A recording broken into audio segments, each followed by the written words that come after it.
Woodbury University was founded in 1884. Today, on June 24, 2023, we're celebrating Armenian success.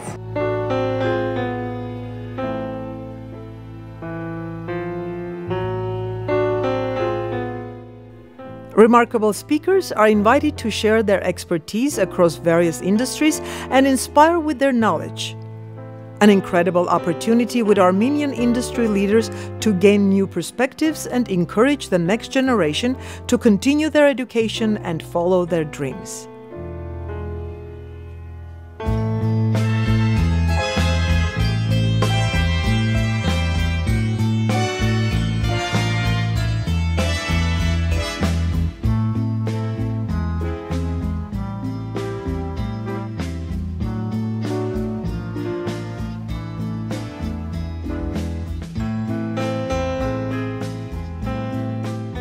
Leadership is a combination of strategy and character.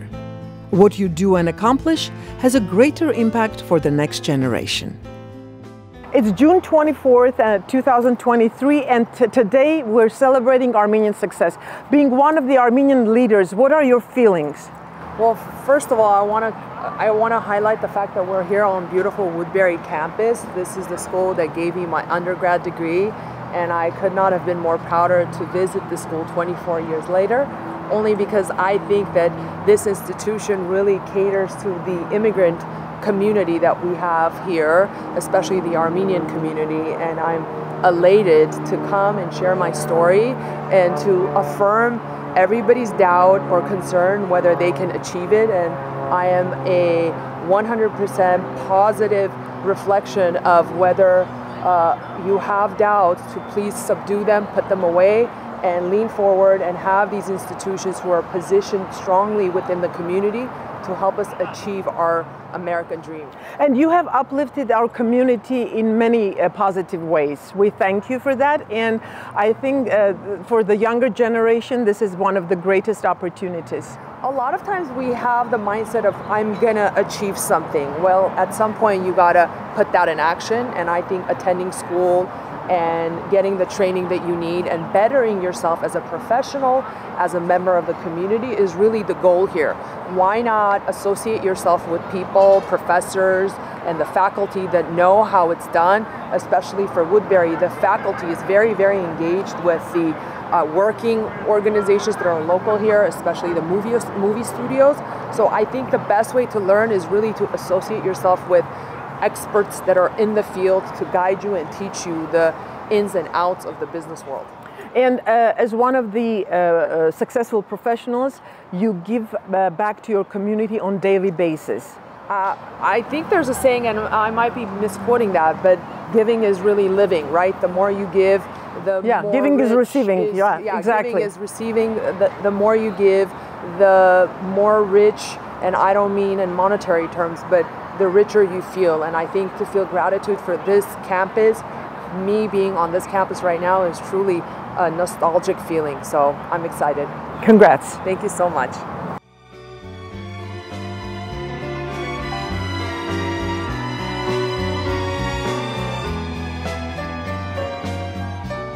Arthur, you're an inspiration for the younger generation, to every one of us actually, from the Armenian community and beyond.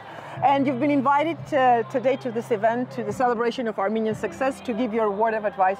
I'm here to help, to try and encourage and be an inspiration, if I am at all, to tell the younger generation coming up, if they're interested in my field, in the entertainment field, to really get behind it, to really go after it, to want it very badly, more than anything else in the world. I know it sounds selfish, but for them to accomplish, if that's their dream, is to not stop at anything, to just put blinkers on them and look in one direction and to the direction of getting their goal.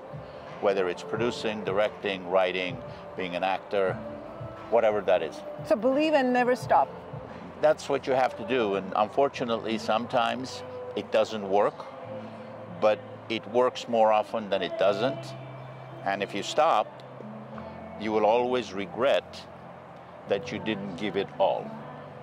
But if you do, that's one thing you can always say, you know what, I did everything, I didn't stop, and the chances are, as I said, it will break you out to where you want to be. We take pride every time we see your name on the screen, and seriously, I think the younger generation has to believe that if you have a dream, go for it. Yes, that's exactly right.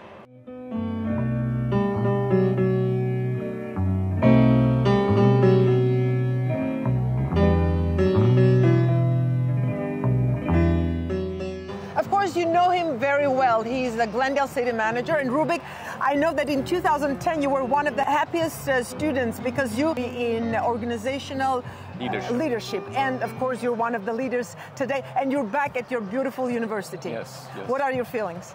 I'm excited. I'm very happy to be back at my as an alumni. Hard to believe it was 13 years ago.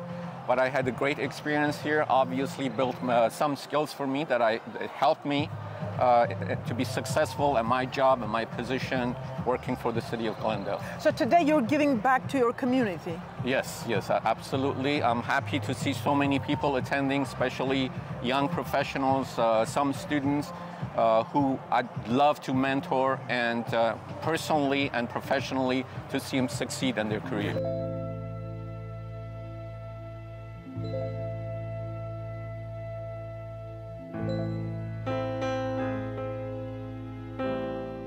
Walking into the campus it just brings back all the memories having here. I did my undergrad at Woodbury, I did my MBA at Woodbury, and the countless hours that we spent here studying and spending time with the professors, being in class, I will never forget. I cannot wait to share with my future kids, with the future generations to come, because Woodbury gave me everything I have as far as education, knowledge, and it gave me a bright light to the future. So every time I pass, I'm like, oh my God, that was my school, and it brings back so many amazing memories. I can truly say that professors at Woodbury, they have impacted my life for the greater future, because just the knowledge that was given to us, it was based off of their own life and their life experiences and just their own success, because most of them have their own businesses, their own practices, and we got firsthand experience, and it literally shaped us for our day-to-day lives and for the professional future that we have. And your advice to the younger generation? If you are debating whether or not this is the right school, especially if you're in business major, architect major, fashion design major, it really is. You will not doubt it. You will not regret it. You're going to love it. The professors will make this school so great.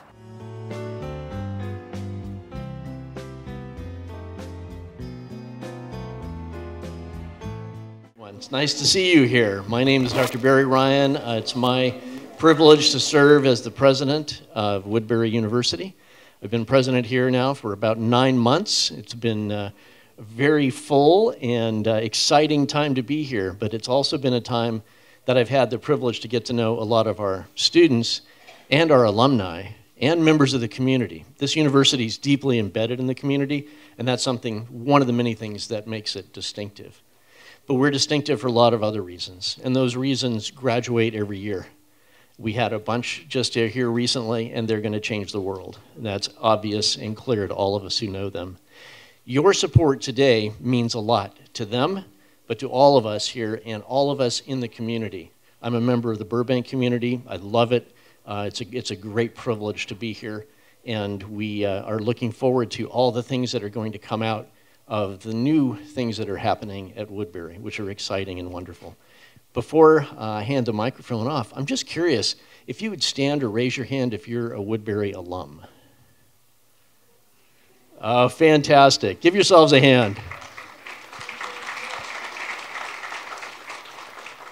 We had a wonderful alumni event on campus in the library in a beautiful setting last Thursday night, I think it was, or Wednesday night. And I want to welcome you all and encourage you to take advantage of the alumni opportunities we have here, because they're terrific, and just getting to know people over the different decades and the connections that they make. Because going to university, as you know, is about learning, but it's also about building connections and relationships that last your whole life long. So we're proud of that and excited about that. It's my pleasure to introduce Dr. Joan Marquez. Dr. Marquez is the chair of the School of Business and has a tremendous story to tell. But I think she'll probably give you a short version of that story today. But we're so proud to have you here, Joan. Thank you.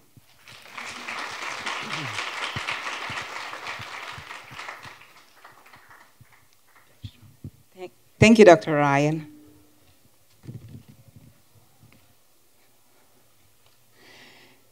Mayor Daniel Brotman, Ms. Kimberly Clark, Ms. Mary Hamzoyan, Mr. Zavin Kazazian, Ms. Nina Kazazian, Council Member Ellen Asatrian, Dania Minasian, Los Angeles City Attorney Office,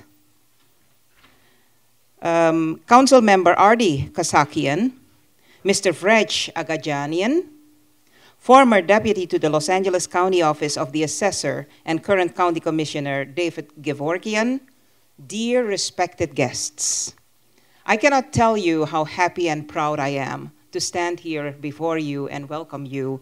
Greetings. Greetings to this first ever Diverse Voices Rising event with a special educational theme. Well, it's not an educational theme, but a special theme overall. Armenian celebration of success. And a successful group this is. Woodbury University School of Business is honored to host this event. We have been the home, outside of home, to many Armenian members of our society over the past decades. As many of you may know, Woodbury University is a 139-year-old Los Angeles tradition, founded in 1884 as a business school in downtown Los Angeles. And then we moved to Burbank in the 80s. And we have since delivered numerous stellar members of this society to the world. Before introducing our panel moderator, I'd like to briefly tell you what the School of Business stands for. We currently deliver bachelor's programs in accounting, computer information systems, fashion marketing, management, and marketing, and we have a very popular MBA program. You may have met Dr. Satinder Diman walking around here. He's the chair of that program. This fall, we're launching some great initiatives, so if you have brothers, sisters, cousins, or yourself, or kids that are interested in that area, here are the initiatives that we have for this fall. We're launching a completely upgraded version of our Master of Arts in Organizational Leadership program. We will tell you all about it if you're interested. The program will consist of 10 courses, so it can be completed within a year. And it will be offered in hybrid format, so some classes will be online and others will be in person.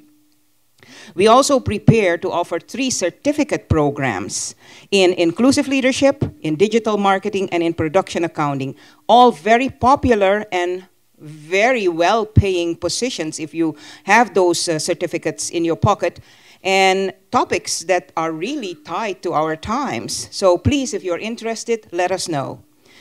Now, without further ado, I would like to introduce our host to the upcoming panel conversation, Ms. Araxia Karapetian. Araxia Karapetian, ladies and gentlemen, co-anchors Good Day LA Monday through Friday on Fox 11. A native of Armenia, Araxia moved to the US when she was only 7 years old. She grew up in Palos Verdes Estates. She worked as a general assignment reporter and fill-in host at Coin TV in Portland, Oregon. Prior to that, she was a reporter, anchor, and producer at KIDK TV in Idaho Falls.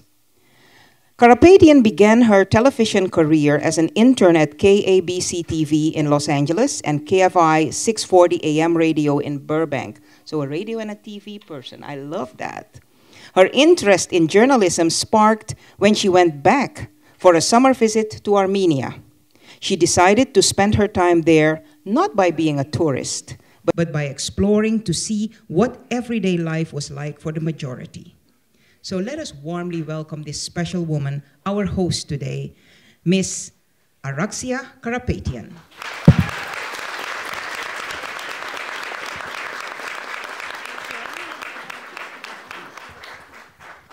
Thank you very much. Welcome, everyone. Dr. Ryan and Dr. Marquez, thank you for the warm welcome. I am so happy to be here with all of you, and it's exciting to be in a room full of people who've actually attended the university here, and you've continued on and succeeded with what you have learned here and accomplished. This is exciting because this is the first annual Armenian Celebration of Success, and it's really nice to have a variety of people representing what it means to be successful as an Armenian.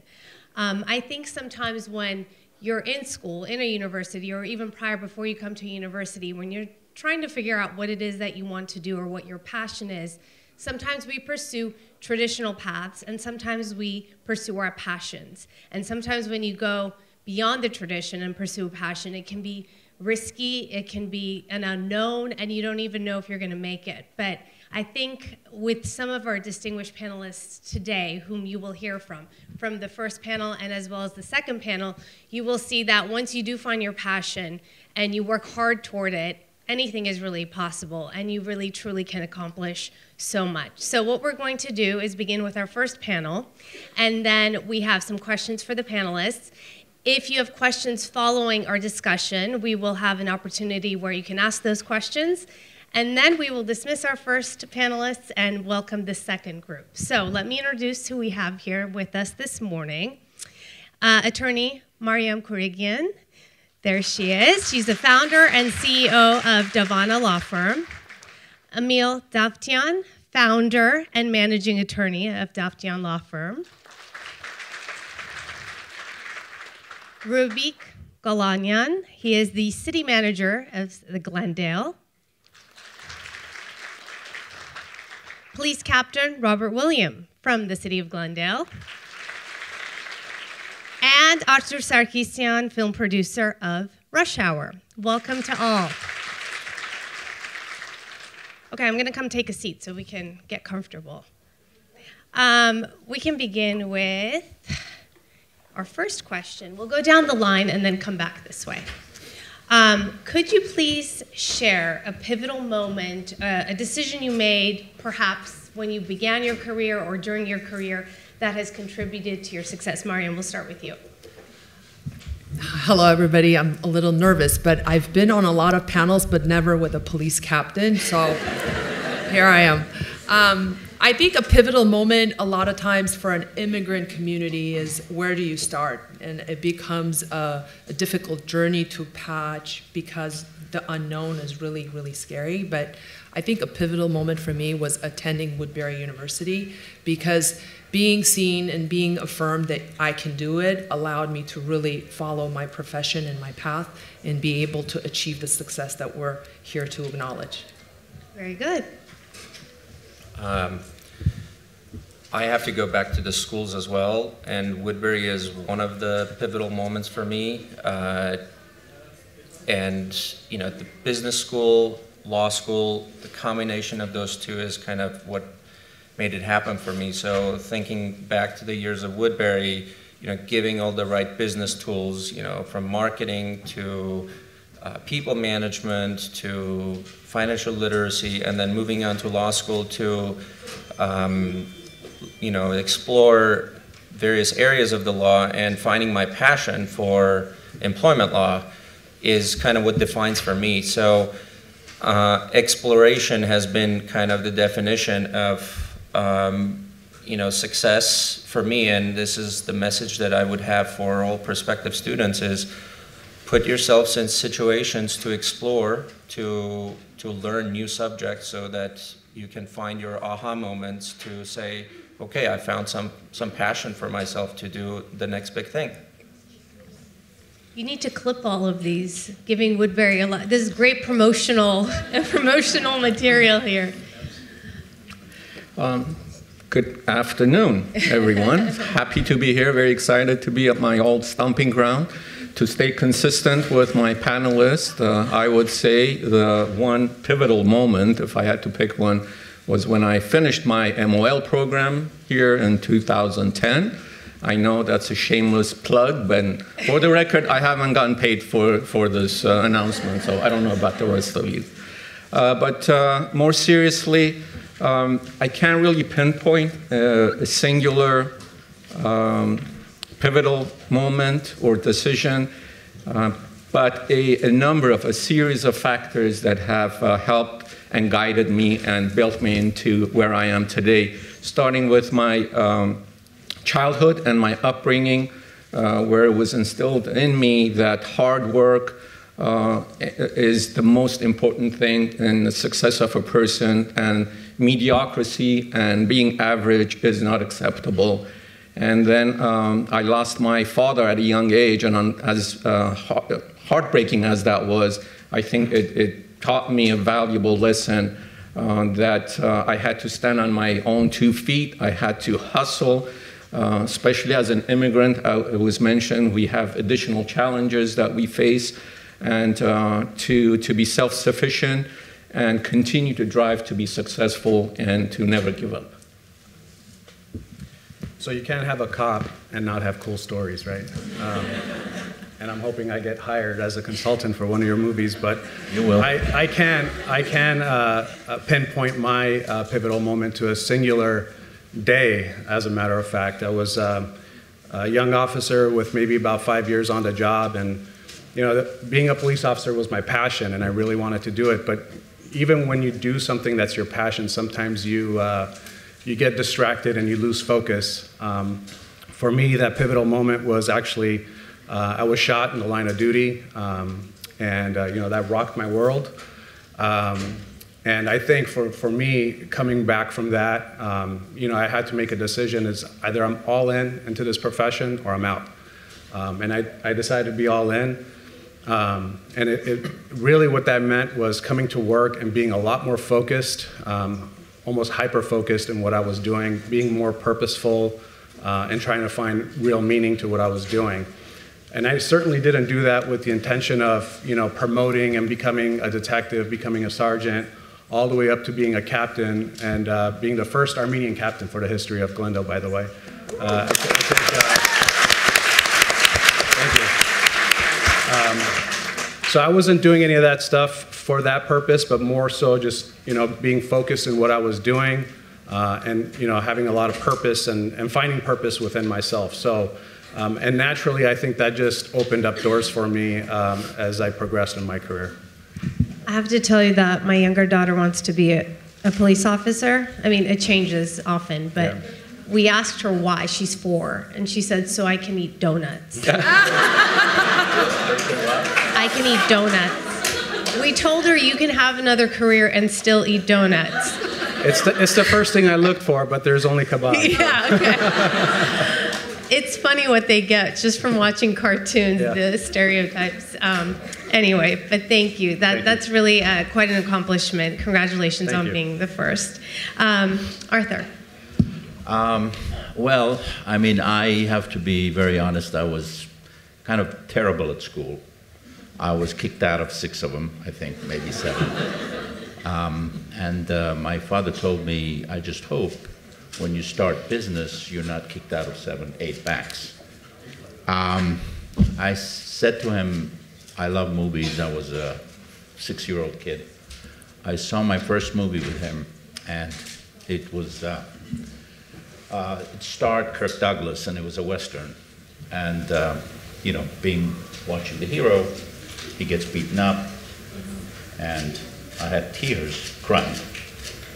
And my dad said, you can't cry because it's a make-believe. I said, to me it's real, because this is what I love to do.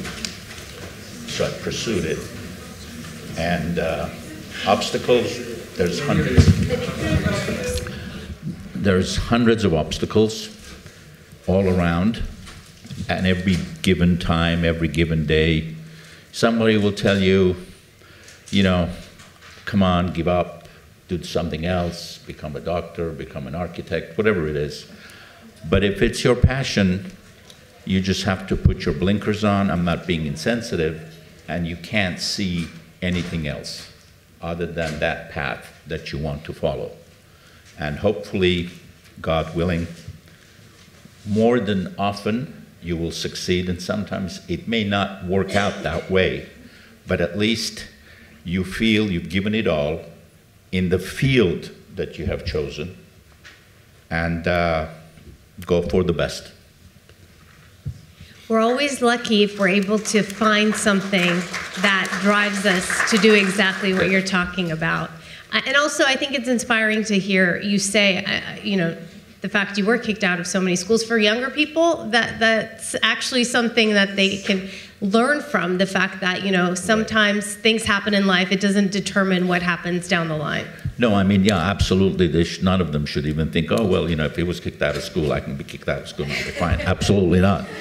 But, you know, I just loved movies. I just didn't think of anything else.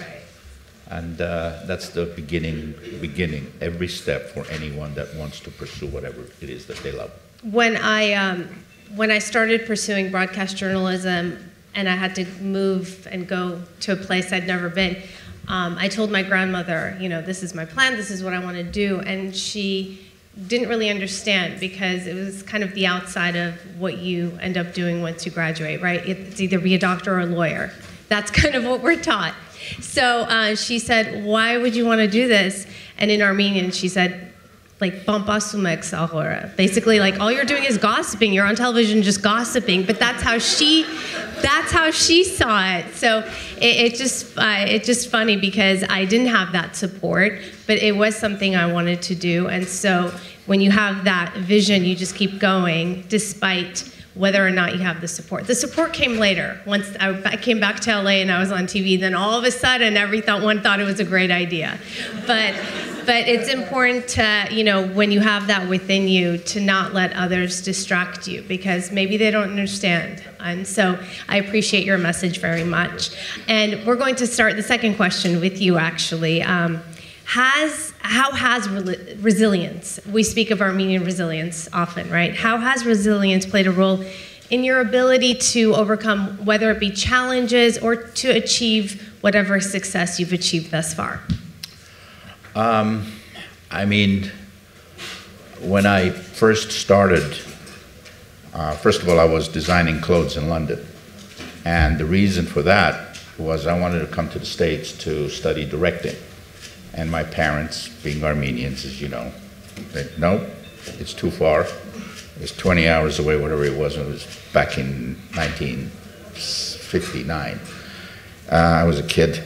And so I ended up in London, and my passion, other than movies, was clothes. So I started designing clothes, but I always wanted to come to the States. And I had met, through that business, I'd met somebody from the US that was in the movie business and introduced me to an actor by the name of Telly Savalas. I don't know how many people know him, but this was back in the 70s. He did Kojak. And so he told me, look, you know so much about movies, you love movies, all you talk about is movies. Why don't you come to the States? And I said, yeah, but I know I love movies, but, you know, this is just brand new. This is my business. This is my work. But yes, passion is film for me. So I decided, okay, I'm going to come to Hollywood, and I'm going to just pursue what I've always wanted to do. And I took that step. I came here. I was a total, complete outsider. I wasn't part of the business. I wasn't in the industry. I wasn't raised in the ranks of executives or whatever. And all I really did is use the love I had for film to just try to find the story that I wanted to tell, the screenplay that I wanted to option. And it was not easy. It was very, very difficult. I kept being rejected, and the first question was, well, what do you know? I said, I don't know the technicalities, but I know what I love, and I love telling stories. So one thing led to another. There were a couple of writers that had been through every studio in town and had been rejected with the screenplay that they wanted to write. Half the executives fell asleep, the other half said, oh, it's too old-fashioned, it's terrible, whatever. So they came to me, they said, look, we have to go back to Boston, Massachusetts. my brother has to flip hamburgers and I have to work somewhere else. So this is our last stop. They pitched me the story, and I loved the story. And I acquired the rights to it. I told them to write it. It was called Coma Guy, which turned out to be While You Were Sleeping. And every studio that had turned it down, that had rejected it, each and every one of them were bidding to buy it. And I asked that question. I said, nobody knows anything. You just believe in what you really believe. If it's a story, if it's in that world, then you just pursue that. And as I said, hope for the best. And it turned out that that was my biggest break. And after that, still wasn't easy, and it still is not easy. It's just, you just have to constantly be at it and just not turn your face away. You have to have a leather face. It's a hustle. That industry is a hustle. Yes, constantly. It is. And the other thing is also when you achieve, whatever height you're going for, and you're at an elevated level, people think sometimes, oh, you can relax now. But in my personal opinion, I will speak for myself, but I feel as though many of you here would agree. When you do come to the very top, when you're competing on that level, you have to work even harder. You don't back down, you go to 110%, 120%, because the second you stop and relax, that's when you fall. So it's that pressure that keeps it going, for sure. Captain William, what about you? How has resilience played a role in things that you've overcome, challenges, or just your achievements overall? Yeah, I think resilience is really a mindset. I shared my previous story on a personal level, but to kind of step back a little bit, and the last handful of years has been very difficult for law enforcement, I'm sure, as you all know. And being one of the leaders of a police department, you look at that and you look at how that's affecting your officers. You have a lot of young officers that are still maturing, and maybe perhaps they haven't really quite fully understood what resilience means. And it's really up to the leadership of the department to have that mindset, because that's what resilience is. It's a mindset. It's an attitude, and to come to work. And of course, we're all going to hit some sort of a brick wall at some point in our careers. We're going to have setbacks, and how do you overcome that? How do you move forward? Fortunately for us, we look at the things that happened with the George Floyd incident. You can't just expect, okay, well, our police department is good. We don't have to worry about that. We'll just move forward. Whether it's the police department or any other profession, you can't look at it that way. And I think what resilience does is it gives you that flexibility and that optimistic mind to say, okay, well, we're good, but how can we be better? How can we not be that next police department that does that kind of use of force or whatnot?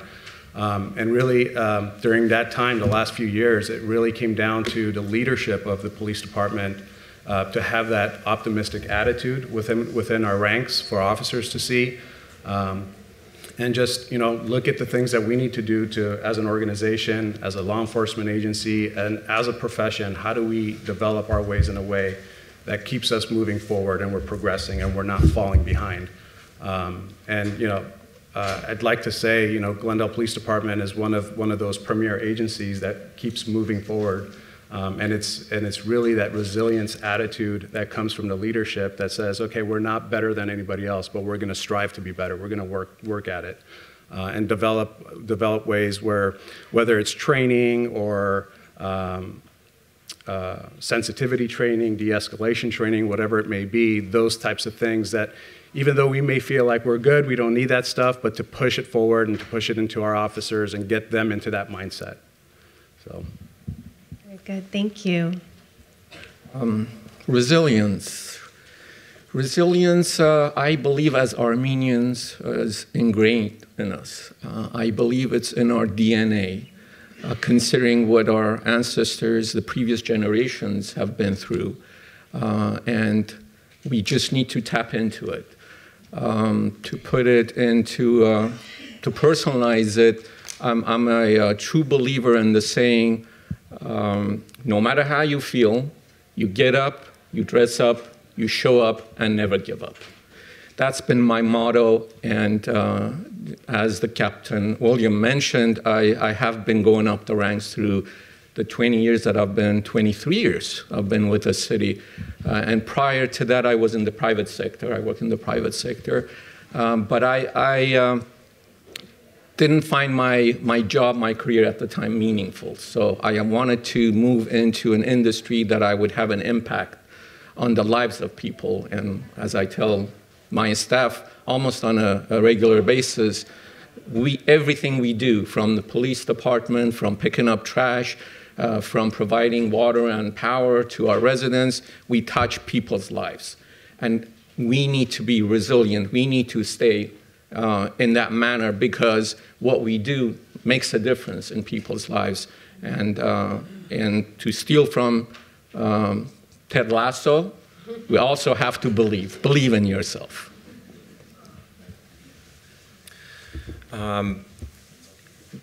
If you pick any area of life, school, business, work, forming a family, anything, put your finger on it. Many of us, and I know many of you would have, or not would have, but have experienced serious challenges. In my humble opinion, if you haven't experienced serious challenges, you have not touched serious success. So one of the important things I would encourage our prospective students who are still considering school, check upon yourself. Is what you're doing too easy? If you're not challenging yourself, you're not going to see serious success. Looking back in my pathway to where I'm today, law school was my first serious challenge. I thought Woodbury was sort of a smooth ride for me personally, but law school kind of challenged me at another level, made me look at issues, analyze legal issues at a totally different level that I hadn't experienced before. Come to bar exam, I had to shut down my life for 3 months. Pretty interesting challenge, but pretty serious challenge. And then I, get my license and I want to start my business. I thought I had all the tools that I needed. Tools from business school, Woodbury, legal skills from Southwestern Law School. And then you realize you're still missing things. You go back to the drawing board. You're missing a lot of practical experience, another serious challenge. And that's when you start filling up your toolbox with more tools that you need to tackle this next serious challenge. And these are the challenges that I've personally overcome, and I again encourage all of you to check upon yourselves. Are you challenging yourself enough? Because without that, you wouldn't have serious success. I'm not going to compete with being shot on duty. Can't do that. But I am going to touch on a topic that hasn't been touched here, and maybe Araxia can share this with me. But when I think about resilience for me personally and currently, is really being a professional, but also being a mother. And I think to me, resilience is really coming to work, being professional, being an aggressive attorney, but still being an amazing mom at home. And I think in the current environment, that's never talked about. So I want to talk about that. And I'm an avid follower of Araxia. And when she posts her morning routine at 4 a.m. and then she posts picking her children up because that's important to her, I think for me, resilience is that, so that I remain connected to all 3 of my children. 2 of them are here. Hi, Arthur. Hi, Elisa. And 1 is in Armenia. But resilience from a female perspective is really working extra hard to be successful in the professional realm, but at the same time maintaining the nurture that we're blessed with and maintaining the kindness that we are expected to have, and every day showing up both for our family but also for our professional world. So to me, that's what's resilience. And in today's world, I find that that's the missing element. The kindness and the nurture that is required of us a lot of times is placed on the back seat, and I think that our community is really good about bringing that to spotlight, because if you really want to create a better future, I think we as moms, not to isolate dads, but we as moms have an important role in making sure that our family is filled with love.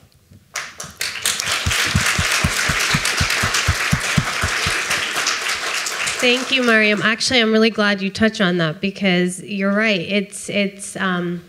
It's hard, it's challenging, and when people say you can have it all, I don't know if you can have it all. You can do your best, but if you give 100% to something, obviously the other aspect of your life suffers. So you're always in this balancing act of, someday you give 60% here and you give the remaining percent here, and then you shift it the following day or the following weekend. So it's this constant just balancing act that I think moms and even dads these days, things have changed a lot, that moms and dads as parents in general have that struggle of, you have your ambitions, your passion, your career, and you still want to be there for your family. So yes, it's hard, and I'm glad you talked about that. Lastly, our question, and we'll begin with you on this, just some ways that you feel you give back to the Armenian community, or if you haven't accomplished some of these things, maybe things you're working towards, however you want to take that. Well, I think giving back to the community is so important. It's through giving that you realize your own success. You have to give back. But one of the big ways, when I heard that this panel was happening, I was one of the first to sign up. Thank you, Maria, for doing an amazing job, and thank you, Woodbury. This is really encouraging the future generation. Woodbury is an excellent institution, and it's here for the community. So I think to encourage prospective students is part of what we have to do as alumni, and talk about what it has done for us as an institution. I'm also part of the Armenian Bar Association. I think the Armenian Bar is an excellent organization that gives back to the community, and it has helped me professionally many, many times. But giving to the community comes in different forms. For example, I'm part of the parent-teacher organization where my children attend school. It's an Armenian school. That's a form of giving. But anytime a cause speaks to me, I show up, and this is one of them. So thank you for that question. For me, one of my perhaps proudest accomplishments, and it's also in the works, but I'd like to think that I'm an employer of one of the largest organizations in Glendale, employing one of the largest Armenian employees, which I'm really, really proud of, and we continue to hire lots of Armenians who work for us, and I'm proud to say that vast majority of our employees are Armenians. Another really important cause that we are very heavily involved in is promoting youth soccer development in Armenia. And one of the organizations that I'm very heavily involved in, we organize camps for youth of Armenian descent, and we pick some of the really good ones, and we have partnered up with Armenian Soccer Federation to send kids to Armenia to try out to become part of Armenian national team. So I'm really proud of that work as well. Also sponsoring other youth activities around Glendale and participating in events like this, and this is the least we can do to the Armenian community to bring them to the same places where we started. So thank you so much.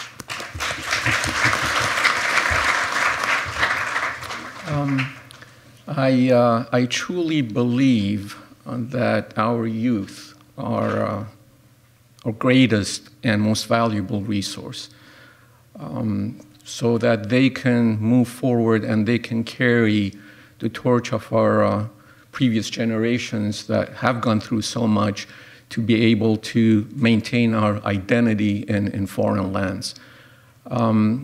As such, many years ago, I participated in AGBU's Gen Next program that helps youth, young folks who need personal or professional mentoring. And mentoring has been a great part of my life. Any opportunity I get to work with young people and to help them move in the right direction. I left Gen Next after I had my 3 own kids that I had to mentor, so I didn't have too much of a time. But any opportunity I get to meet with young people, Armenians, who hoping that I'm and Captain William and folks who have, and the distinguished members of the panel, are inspiration to them, to help them to achieve and believe in themselves, to be able to get where I have been and where I am today. Any step that in the right direction is an immense help to them. Also, with our older generation, being able to speak the Armenian language, I believe I'm able to connect with them. I'm not just a scary city manager. I speak their language. I've been on TV shows. I try to explain how the systems work in the city. Planning also on providing programming for business owners, local business owners, who may not be fluent in the English language, and so that we can help them navigate through our complex system of being able to obtain contracts through the city. I think it'll go a long way. So when I decided to become a police officer, I was actually very, very young, right out of high school. And I started thinking about what police department do I want to work for. And the last thing I wanted to do was work for Glendale, because I'm like, okay, I'm going to be an Armenian cop, and I'm going to work in Glendale. I have to arrest Armenians, I have to write tickets, and I don't know if I can do that.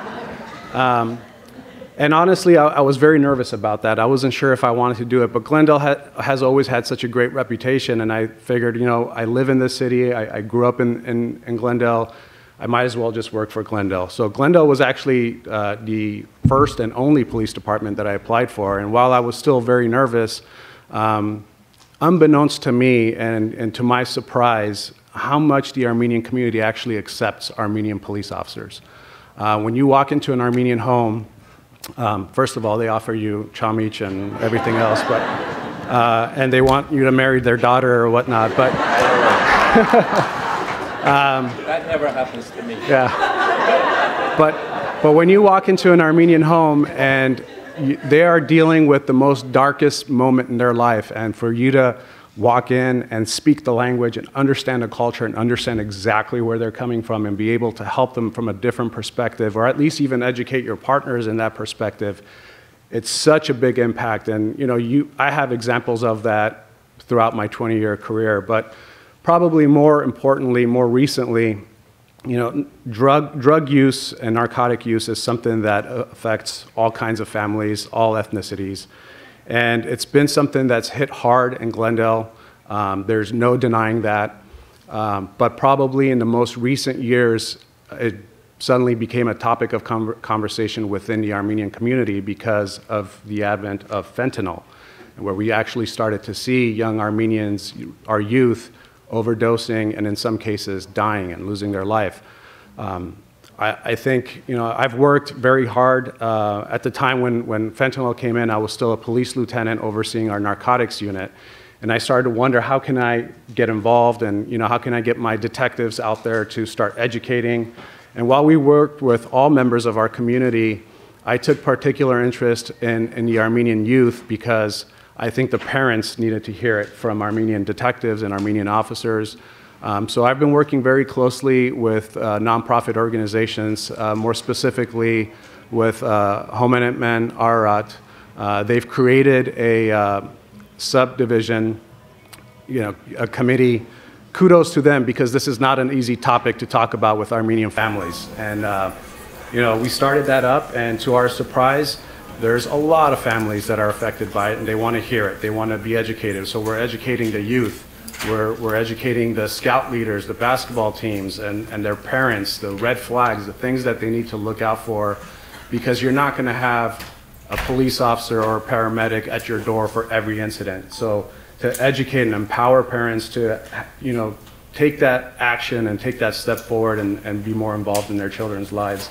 I would have to say right now that's probably the most proudest thing that I'm dealing with, working with the community.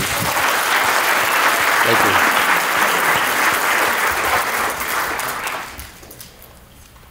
Oh, sorry. I wasn't daydreaming. I was just waiting. Dramatic pause. Yes.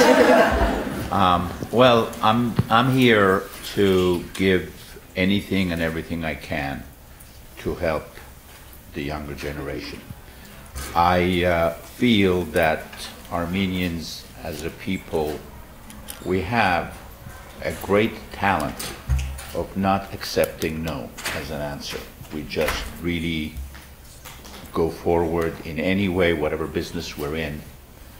I mean, I look at my field and I look at my industry, and talented Armenians are far in between. Like Steve Zalian, who wrote Schindler's List. Why don't we have 10 of them? Why don't we have 10 Spielbergs? Why is Henri Verneuil, who comes to my mind in the 70s, one of the greatest Armenian directors in France? There's got to be more. So it's trying, it's giving as much as you can from your experience to give that next generation all the help they can get. And that's what I like to do.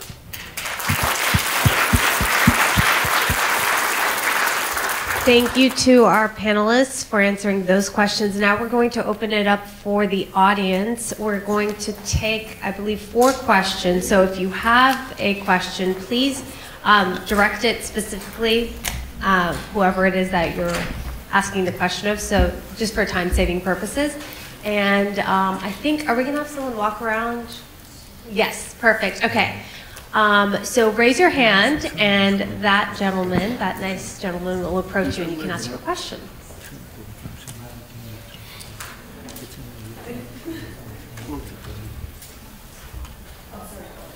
Do you have a question?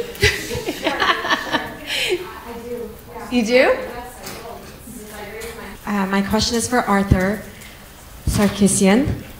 Thank you so much for being here. How do you balance your personal life and your work life? I know in the entertainment industry it's very tough. You have long hours. And I know you have a son. I would love to know how you manage it all. I try not to let the two meld into one another. However, it's pretty difficult. It's very difficult when you're sitting with your wife and with your kids. I mean, kids maybe understand more, but like you get calls, business calls. Compared to your wife? Yes. Yeah, because, you know, you're supposed to be talking to me, we're discussing whatever it is, and then you get a call from a obsessed, I'm sorry, I don't mean anything by that, lawyer or businessman. Is it? You've got to be on the phone at 5 o'clock in the morning, and you have to deal with that. And then it causes a bit of a friction. So it's really learning how to maneuver and keep everyone happy. And sometimes it's very difficult to keep everybody happy. But I mean, I try to take it easy at times. I do get a little nuts. I get grumpy for whatever reason. And but overall, it's just you find your balance of whatever satisfies you and whatever helps you, bearing in mind that you don't want to hurt anyone's feelings around you, and just navigate. You navigate and you hope for the best. You're welcome. So since the film industry is very competitive and there is a lot of talented people wanting to go into the same places, what advice would you give on marketing yourself and making yourself stand out? Okay, are you in film school of any stage right now? I'm actually an upcoming freshman here at Woodbury. I'm studying animation. Okay, great. Very good. It is very competitive, and that's one of the things that I brought up originally. It's just that I know it's cliche to say don't give up, keep trying, but you really cannot give up. You just have to. It depends. I mean, you can be turned down and you can say, no, you know, next one, don't ever feel that the other one's better. If you're believing in what you're doing and this is your passion, no matter what, you just have to keep going. If you get 20 rejections, you'll get one yes. And that's all it will take.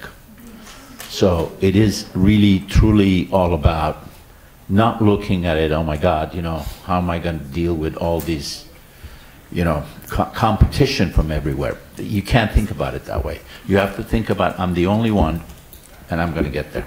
That's it. Thank you so much. Okay. Hi, thank you so much for all the panelists. You're all very inspiring. My question also is for you, Arthur. We know who the popular panelist is. Thank you, it's just Arthur. only because it's movies. It's only because it's movies. It's actually, it could be applied to anyone, but a thing that a lot of people that I talk to struggle with, especially in the age of social media, is how do you overcome imposter syndrome and not comparing yourself? Because when you look online, you could be depressed in a matter of a minute when you check LinkedIn or Instagram or any of those things. So how do you overcome that? You overcome that by not paying attention to it. Because if you let it get to you, it'll get to you. And I have allowed it to get to me on many times, many times. And it just irks me because some of them are dumb, some of them are stupid stuff. But they're there. So you just have to turn a blind eye and a deaf ear and just do what you're doing. That's the advice I can give you. Otherwise, you will literally destroy yourself listening and looking and reading all the BS that's out there. Thank you so much. I love your movies. You're more than welcome.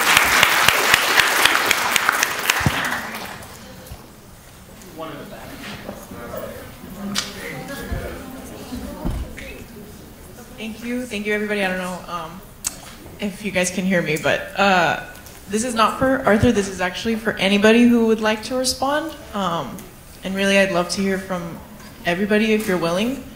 But as people of Armenian descent, as you already know, we're members of a diaspora. We're displaced from our homeland, but we've made our own communities here. And I wonder, relating to the previous question, as we know we have access to social media, we can see what goes on in the homeland, and we know these issues are very present, but we're detached from them in a way. And I wonder, how does your Armenian identity impact you in your day-to-day life when you know things are going on with people that you may not even be related to, but you know that they're from the same community as you? Mariam, do you want to start that and we can each... Sure, yeah, I'll start. That's a great question, but that's a loaded question. We might be here another 3 hours, so I'll keep it very short. But I think you have to understand that you're not always in control of everything, right? You have to bring it down to what you can possibly control and work towards that goal. So for example, when the 2020 war in Armenia was happening and my practice, you know, most of my practice are Armenian. You know, it was very difficult to practice law when you have young members of Armenian descent dying. So I think you have to go back and control what you can possibly do. So for example, one of the things I value is my kids attend Armenian school. Why is that important to me? Because I want them to know the culture, I want them to know the language, and I also need them to know the history, right? That's what I can control. So I can't possibly go and fight the war, but I could do this, which is part of what I can control. That's really how I deal with it. And essentially everybody on my team knows that that's what we do, and we work really hard. Another example is when I have a client that's a minority, I work extra hard to make sure that their case is successful, because I understand that they're the underdog. I understand that they need extra help, and that's within my control. well said. In my personal opinion, I see it kind of two ways of approaching it. One is you got to do the basics of what you can control for sure within your family, within your group of close friends, within your workplace. Other ways you can get involved is doing things that are, if you care about the issues, which we all are, that are happening in Armenia, we have to involve yourself in the organizations you believe in that do that work. If you can't do it yourself, find the right organizations to get involved with.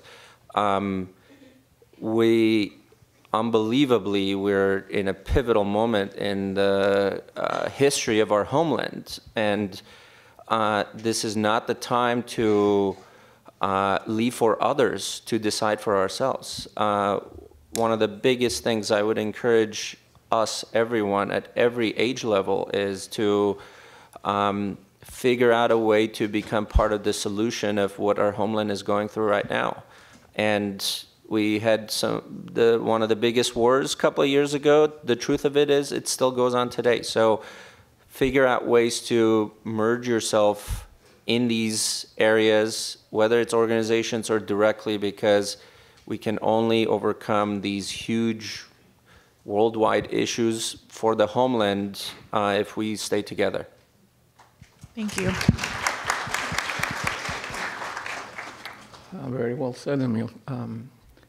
For me, personally, obviously, reading the news, hearing about the news of what's happening in Armenia and Artsakh, it's heartbreaking. And then I get emails from our residents that there was a couch on the sidewalk. It's been 2 days and you haven't picked it up yet. And we have children without food, without medication for months on end. And I get it, it's a first world problem, but it just personally, it just grounds me to know what's going on in our motherland. It was mentioned that there are only certain things you can control. As far as locally within Glendale, I try to help, again, mentor our youth, make sure that they professionally and personally are at a place that they can be successful, and in turn, one day will provide the labor of their success to help their fellow Armenians in Armenia and Artsakh. And during the 44-day war, we obviously were all heartbroken, running around trying to help as much as we could. And in my position, I try to garner some of that help so that we can be of support to our Armenian brothers and sisters. Thank you. So I can't really speak on my professional experience, but I can tell you on a personal level, after the war, I belonged to an Armenian cycling group, and I remember the days after the war, nobody wanted to ride anymore because they're like, it's too depressing, I don't want to get out and all that. And I have a cousin that left Armenia to go to Artsakh after the war to teach little kids at the school after the war. And she stayed there and actually got stuck in the blockade, and she's been there ever since. And I try to, I follow her on social media just to see what's going on, and she has such a positive attitude and an outlook on everything. Whatever she posts, it's going to be something positive. It's not going to be empty shelves. It's not going to be the worn, torn buildings or anything like that. It's the children. It's the smiles on their faces. It's those things that I like to follow, and it's an inspiration to me to stay positive, because as my panelist colleagues over here said, was that, what can you control from here? There's certainly a lot of things, nonprofit organizations that you can work with, but on a personal level, I just look to the inspiration of my cousin who's stuck right now, and just seeing her response to it all. Thank you so much. I think that this question has been clearly answered. And I mean, the only thing I can say is, just to be positive towards everyone, to do whatever you can in your own power, not complain, and hope for the best and do your best to help. That's all. Thank you. Thank you so much. All right, thank you. Unfortunately, we're out of time for questions right now. I know I saw many hands go up, but if you're able to corner one of these people as they walk out, please feel free to do so. Thank you so much, Mariam, Emil, Rubik, Captain William, and Arthur for being here.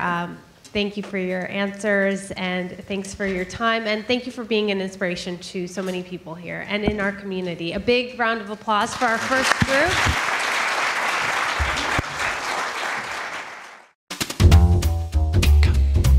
For advertising on Insight TV, please call 818-653-0199.